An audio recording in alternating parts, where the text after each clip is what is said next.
Bonjour à toutes et à tous, heureux de vous retrouver pour un nouveau numéro de Smart Impact, l'émission de celles et ceux qui font de la transformation environnementale et sociétale un axe fort de leur stratégie. Et voici le sommaire. Mon invité, c'est Ursula Lafleurière, directrice du programme des écoles de la construction durable chez Saint-Gobain. Selon l'ADEME, il manque 300 000 professionnels du bâtiment pour réussir la rénovation énergétique du secteur. Le zoom de ce Smart Impact portera sur les moyens de capter et d'éliminer le CO2. Quelles solutions technologiques faut-il développer à côté des puits de carbone naturels?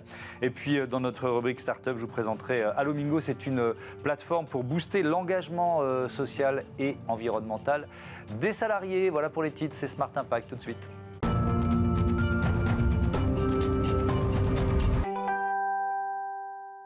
L'invité de Smart Impact, c'est Ursula Lafleurière. Bonjour. Bonjour. Bienvenue, vous êtes directrice du programme des écoles de la construction durable chez Saint-Gobain. Quand et puis surtout pourquoi ces écoles ont-elles été créées? Alors ces écoles ont été créées, ça va faire maintenant 2 ans, parce qu'on a lancé la première en 2022. Et donc Saint-Gobain a souhaité s'engager très fermement dans la formation de la nouvelle génération d'artisans du bâtiment pour une construction plus durable, mais aussi et surtout pour répondre à cette pénurie de main-d'œuvre au niveau du bâtiment et répondre tout simplement à une demande forte de nos clients qui se plaignaient en permanence de ne pas pouvoir recruter ou même de pouvoir céder ou transmettre leur entreprise. C'est quoi la construction durable? Comment on définit déjà ce qu'est une construction durable? Alors, une construction durable, on va s'appuyer sur différents items en fonction des différents métiers. Par exemple, je vais prendre les plombiers chauffagistes, où il y a une forte attente sur les nouveaux modes de chauffage, où aujourd'hui, on arrête le fioul et on va s'orienter vers ce qu'on appelle des énergies plus vertes, comme les pompes à chaleur, la biomasse ou alors encore le solaire. Donc ça, il faut se former. Il faut se former et aujourd'hui, ça manque... Ces énergies-là. Absolument. Aujourd'hui, ça manque encore de formation sur cette nouvelle technologie, sur ces nouveaux besoins aussi. Donc, c'est en association avec des CFA partout en France. Aujourd'hui, on est en partenariat avec plus de 30 CFA en France parce que nous ne sommes pas formateurs, bien évidemment. Ce n'est pas notre métier premier. Mais nous, on est partenaire avec ces CFA en France, avec notamment les BTP CFA ou alors les Compagnons du Devoir. Et puis, on s'associe avec eux pour leur apporter des futurs apprenants qu'on recrute et puis qu'on va mettre en relation avec nos clients qui ont besoin de main-d'œuvre au niveau du bâtiment. Et on va les intégrer dans ces CFA. En plus de ça, nous, on agit également, on a une vraie volonté, c'est d'agir véritablement sur le développement de la construction durable. Donc, on met en œuvre tous nos experts autour de ces programmes qu'on va venir amender. Donc, on s'appuie sur des diplômes qui sont reconnus par l'État, qui sont des titres professionnels, qui sont très professionnalisants.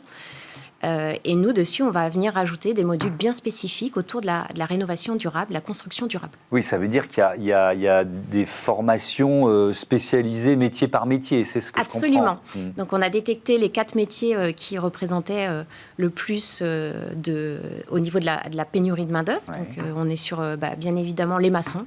Il y a une forte pénurie dans ces métiers-là, qui sont des métiers qui sont délaissés par la nouvelle génération.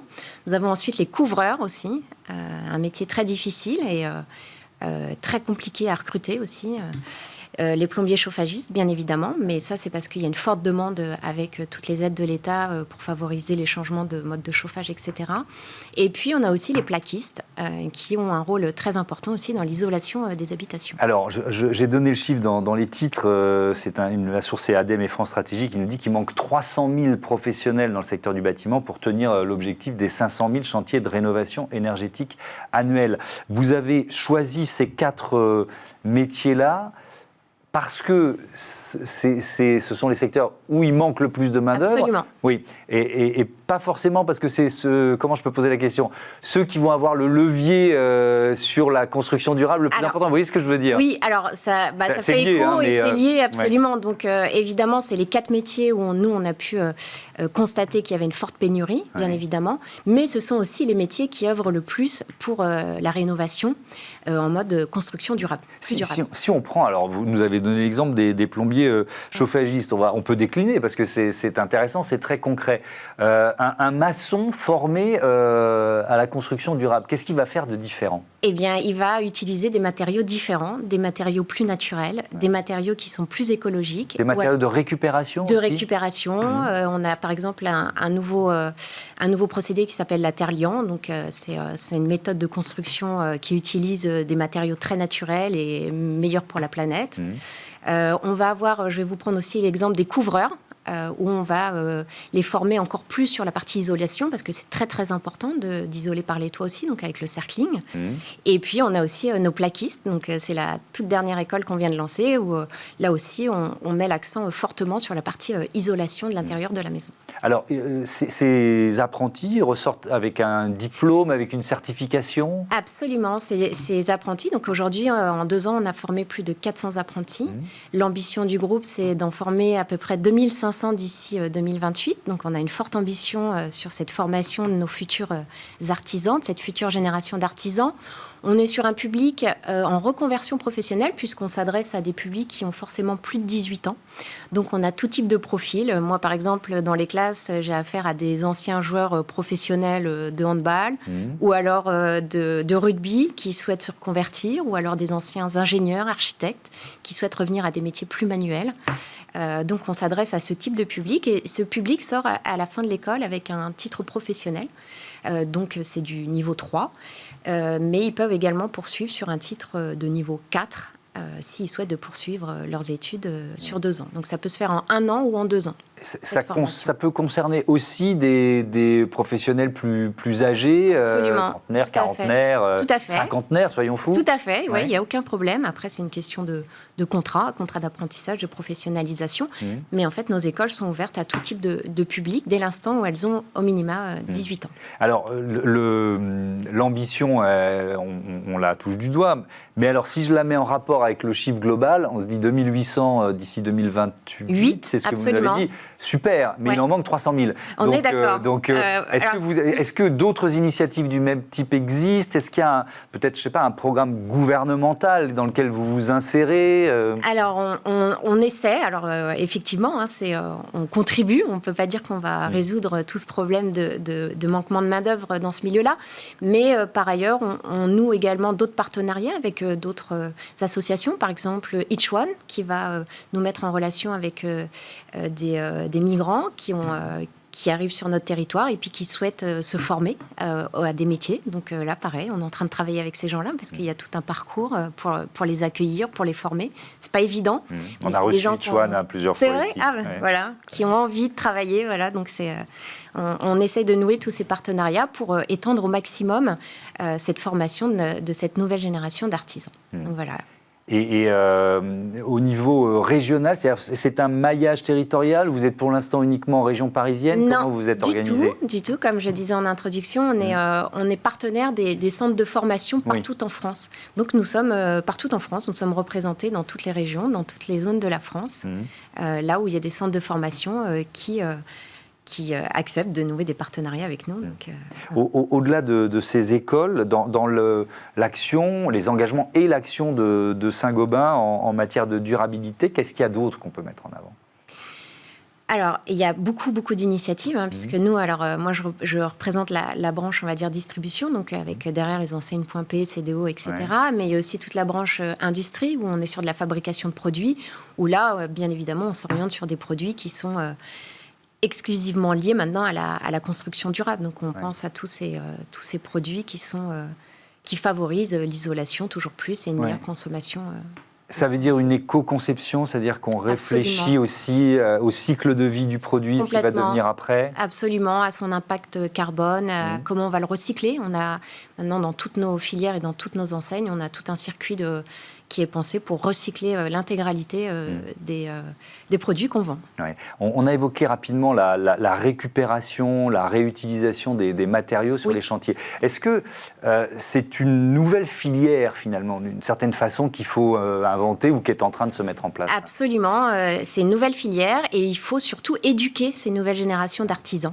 Donc c'est pour ça qu'on est également en partenariat avec Tri & Recycle, donc qui va venir intervenir dans l'intégralité de nos classes pour justement justement commencer à éduquer, à sensibiliser ces générations d'artisans à l'importance de trier et de recycler les déchets sur le bâtiment. C'est un changement d'état d'esprit, c'est-à-dire que c'est plus un déchet, quoi. C'est presque une ressource. Ça devient une ressource à la fin, ouais, absolument. Et ça, faut savoir leur donner cette vision globale que s'ils font ça, c'est pas uniquement pour les embêter, pour recycler, etc., mais qu'à la fin, ça permet aussi de reproduire de nouveaux matériaux qui seront bien meilleurs en termes d'impact carbone et puis plus facile pour eux d'utilisation dans leur métier également. Merci beaucoup Ursula Lafleurière et à bientôt sur Be Smart for Change. On passe à notre Zoom, comment capturer le carbone.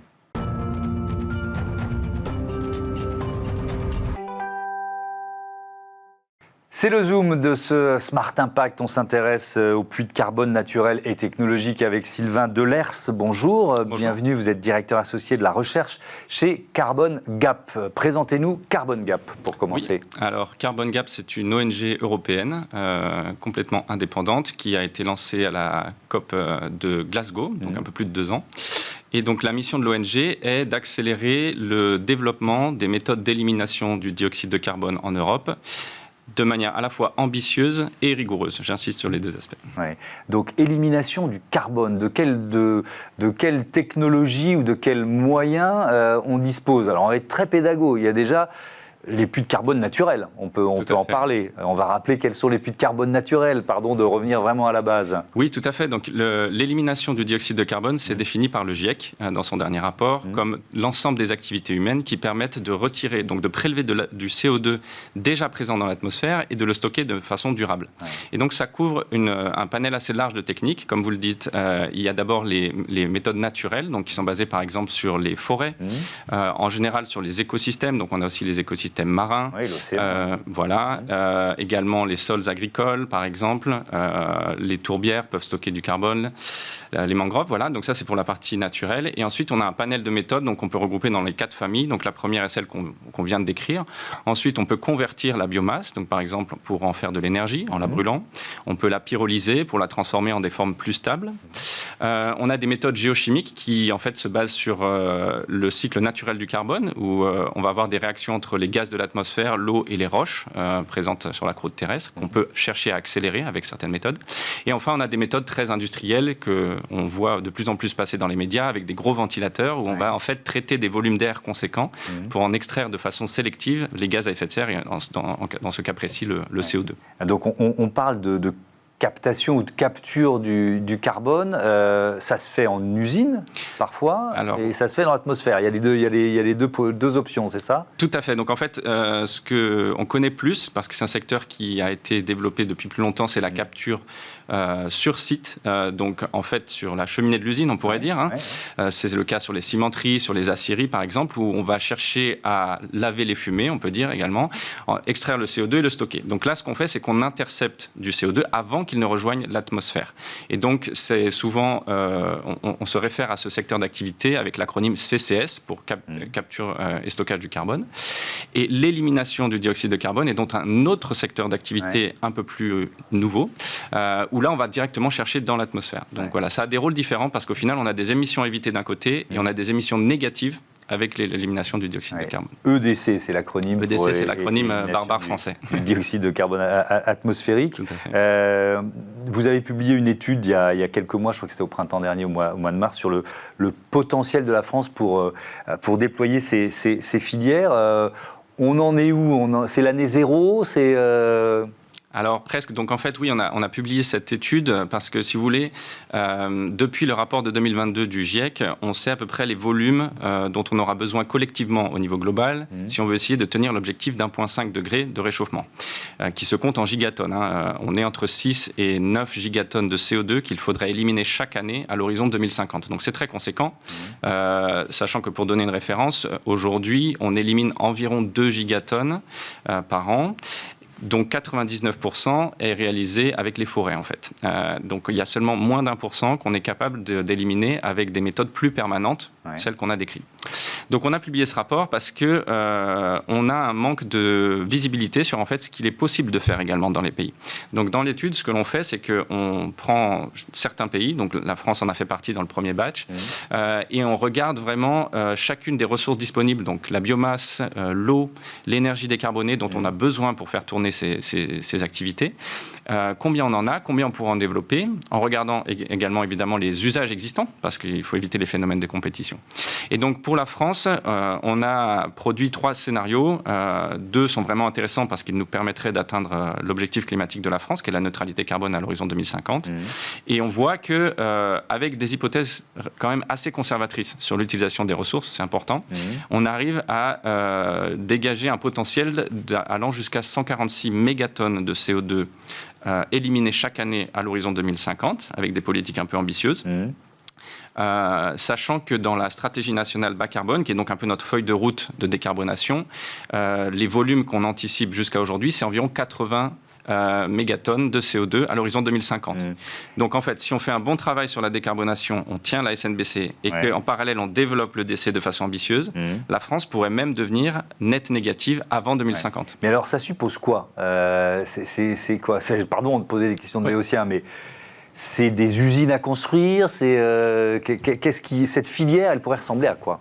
Alors, comme sur la question énergétique, il faut adopter une approche portefeuille où on va chercher à jouer sur plusieurs méthodes pour distribuer le risque, distribuer la contrainte sur les ressources et aussi distribuer les opportunités sur différentes filières et différents territoires. C'est aussi important parce qu'on a un nouveau secteur d'activité, donc il y a des opportunités économiques à saisir. Donc, dans les scénarios qu'on a produits, par exemple, on a un mélange donc, du puits naturel qu'on va chercher à préserver, plus qu'autre chose, parce qu'en vrai, il est déjà préservons nos forêts, notre voilà, en fait, il est dans jouer son rôle. Voilà, il est dans un déclin un peu structurel, donc le but c'est de lutter contre ça pour le préserver. On a ensuite les pratiques stockantes, notamment en agriculture, qu'on va chercher à développer, notamment avec des mécanismes de financement de ces crédits carbone pour inciter les agriculteurs. On a la partie création de nouvelles forêts également. On a la capture directe dans l'air, qui sont donc ces usines où on va traiter des volumes d'air. Donc ça, c'est des filières à créer qui vont se greffer peut-être probablement sur des sites industriels qui auront des infrastructures de transport et de stockage de CO2 pour pouvoir évacuer le CO2. On a la bioénergie avec capture et stockage également. Donc là, plus que créer des nouvelles infrastructures. Il y a beaucoup à faire déjà en faisant du rétrofit, on appelle ça en anglais, c'est-à-dire en fait greffer des unités de capture et des moyens de capture sur déjà toutes les centrales qui fonctionnent à la bioénergie. Les technologies, elles existent ? Ou il faut un gap technologique, il y a quelque chose à inventer? Alors, comme vous l'avez vu, c'est assez divers, donc on a différents niveaux de maturité. Mais dans l'ensemble, toutes les techniques existent et sont disponibles. Il y a un défi, on va dire, de financement et de modèle économique à créer, parce que, évidemment, retirer du CO2 de l'atmosphère, c'est bien pour la planète, mais en soi, c'est un peu comme un service de gestion des déchets, c'est-à-dire... Qu'est-ce qu'on en fait, quoi? Voilà, ce CO2, il n'a pas de valeur derrière. D'ailleurs, il est stocké sous quelle forme? Liquide, solide? Bonne question. Donc, en fonction de la méthode utilisée, il peut devenir de la biomasse stabilisée avec le biochar, par exemple. Donc, c'est quelque chose qui ressemble à du charbon de bois qu'on va pouvoir utiliser dans des matériaux de construction, épandre dans les sols agricoles. Si on utilise la bioénergie avec capture ou la capture directe dans l'air, on obtient du CO2 concentré sous forme... pressurisé, qu'on va donc pouvoir conduire dans des tuyaux et enfouir dans des stockages géologiques. La France a enfin démarré un peu son exploration de ce côté-là pour créer des réservoirs. Et dans les écosystèmes, ça prend la forme de biomasse vivante, donc qui a tout un tas de co-bénéfices, mais qui est aussi relativement fragile, comme on le sait, aux différents aléas climatiques. Est-ce qu'il n'y a pas un effet pervers du développement de cette filière? Je vois très bien l'utilisation et ce que ça ouvre comme perspective, mais de nous faire croire qu'on peut continuer à rien changer à nos modes de vie. Vous voyez ce que je veux dire? Oui. Donc en français, on parle d'aléa moral. En anglais, on parle de mitigation deterrence. C'est un risque qui existe. C'est un risque sérieux. Néanmoins, on a des possibilités pour le contrôler, notamment par le biais de la réglementation, et en fait en créant des règles du jeu sur comment on peut utiliser ces méthodes et pourquoi. Donc ça, c'est quelque chose que nous, on pousse activement au niveau européen, mais aussi dans les différents pays membres, pour que cette réglementation soit créée le plus tôt possible et que tout le monde y voit clair, en fait, sur quelles vont être les règles du jeu. Si on tarde, en fait, on laisse un peu un champ libre et des pratiques pratiques contre-productives peuvent se développer avec un bénéfice climatique quasiment nul. Donc il faut le contrôler en effet. Alors, j'ai bien compris qu'il y avait plein de filières et d'options technologiques, et donc votre réponse, elle va dépendre de ces filières, j'imagine. Mais est-ce qu'il y a des pays beaucoup plus avancés que la France ? Alors oui, alors notamment les États-Unis qui ont engagé un plan de financement très ambitieux sous le mandat actuel, donc depuis 2020, avec des crédits d'impôt, des hubs d'infrastructures qui ont été créés à différents endroits. Donc, et donc ils ont un écosystème de start-up très vivant et très divers et de plus en plus puissant. Donc je pense qu'ils ont très clairement identifié aussi l'opportunité économique, parce qu'il faut voir aussi que quand on voit les chiffres proposés par le GIEC, donc prenons 10 gigatonnes à l'horizon 2050, disons, pour faire simple, le prix cible pour ces crédits carbone, il est de $100 la tonne, c'est ce qu'on vise, c'est pas la réalité d'aujourd'hui.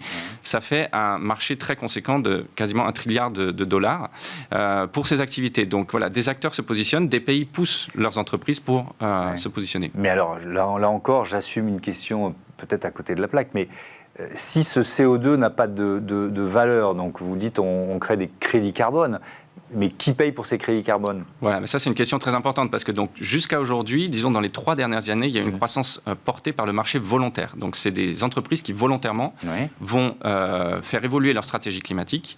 Et on a des exemples comme par exemple Google ou EasyJet qui ont choisi de arrêter d'acheter des quantités importantes de crédits peu chers, notamment suite aux scandales qui ont été révélés en 2023 sur la nature de ces crédits, et qui vont préférer en fait réduire davantage leurs émissions et combiner avec de l'EDC, plus cher éventuellement, pour avoir une stratégie plus sérieuse. D'accord. Donc ça, c'est jusqu'à aujourd'hui. Maintenant, ce marché, il s'essouffle un peu, parce qu'on a en réalité un nombre d'acheteurs un peu concentré et réduit. Et ensuite, à l'horizon 2030, on a des mécanismes réglementaires qui vont se profiler avec des obligations qui vont être créées pour distribuer, on va dire, l'effort de participation à ce marché. Et entre les deux, il y a un peu une période d'hiver, on va dire, qui se profile pour le secteur, avec un risque de perte de projets de décès par manque de demande.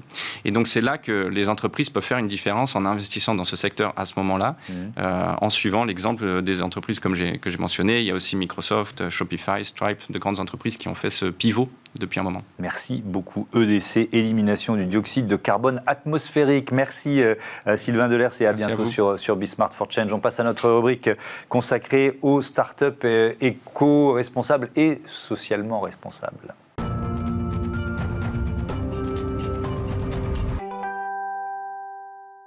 Smart Ideas avec Zinedine El Aili, bonjour. Bonjour. Bienvenue. Vous êtes le fondateur d'Alomigo. Vous l'avez créé en mai 2023. Racontez-moi avec quelle idée, c'est quoi le point de départ ? Exactement. Alors, le point de départ, c'est que j'étais un étudiant qui était très engagé. Et je participais beaucoup à des maraudes, des soupes populaires avec l'association caritative de mon école. Donc, j'organisais et participais.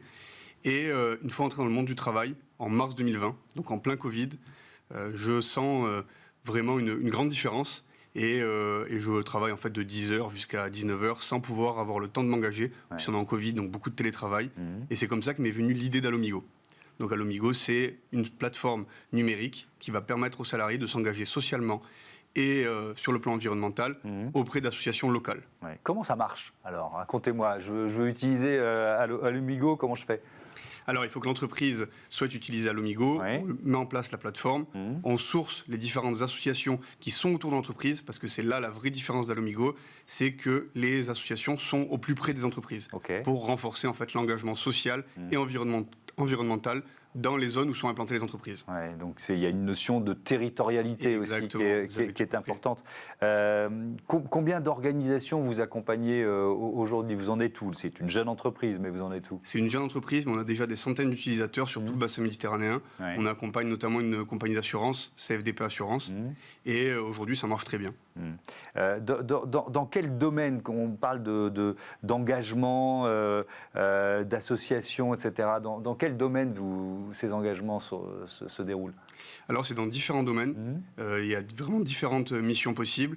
Ça peut être aller nettoyer un parc dans le quartier où est implantée l'entreprise, avec une association qui s'occupe de ces questions-là. Ça peut être aller refaire le site internet d'une association qui, par exemple, fait de l'apprentissage du français à des migrants. C'est des missions qui sont hyper variées, qui peuvent être en visio ou en physique, qui peuvent demander la journée comme seulement 1 heure par mois. C'est vraiment très large. Tout est possible. Ouais, c'est une demande des salariés. Enfin, c'est-à-dire que vos clients, pour bien comprendre, vos clients, ce sont les entreprises qui prennent quoi? Le modèle économique, c'est quoi d'Alomigo? C'est un abonnement? C'est ça, vous avez tout compris. C'est un abonnement. Après, on peut faire aussi payer le sourcing. Mais le modèle économique de base, c'est un abonnement. Donc, vous avez comme clients des entreprises qui répondent à une demande de leurs salariés, c'est-à-dire qu'elles ont ressenti qu'il y avait une demande d'engagement social, sociétal, environnemental? Il y a plusieurs raisons. Déjà, les salariés souffrent d'un terme qui s'appelle le burn-out. Donc il y a beaucoup de salariés qui sont en manque de sens aujourd'hui. Et une solution comme Alomigo peut leur permettre de s'engager et de trouver du sens dans leur travail, et en plus à proximité de l'endroit où ils travaillent, vraiment avoir un impact local. Il y a cette raison-là, mais il y a aussi toute la réglementation européenne, le CSRD, et les entreprises ont besoin de contenu pour remplir le CSRD. Et le reporting extra-financier. Exactement, vous avez tout compris. Et en fait, Alomigo permet de donner de la data, en fait, pour tout ce qui va être reporting extra-financier. Alors, je reprends quelques exemples, parce que ça permet d'être le plus concret possible pour nos téléspectateurs. Mais il y a par exemple une association qui s'appelle Agir, avec 3 R. Donc là, on est dans quel univers? Protection de la Méditerranée, c'est ça? Exactement, c'est exactement. C'est l'association Agir. Agir pour protéger la Méditerranée sur toute la région de la Côte d'Azur, donc Antibes, Cannes-sur-Mer, Nice. Et ils organisent régulièrement des pluggings sur les plages de la Côte d'Azur. Donc ça, on peut choisir ça. Sport dans la ville aussi? Sport dans la ville, c'est une association qui permet de faire de l'insertion sociale par le sport.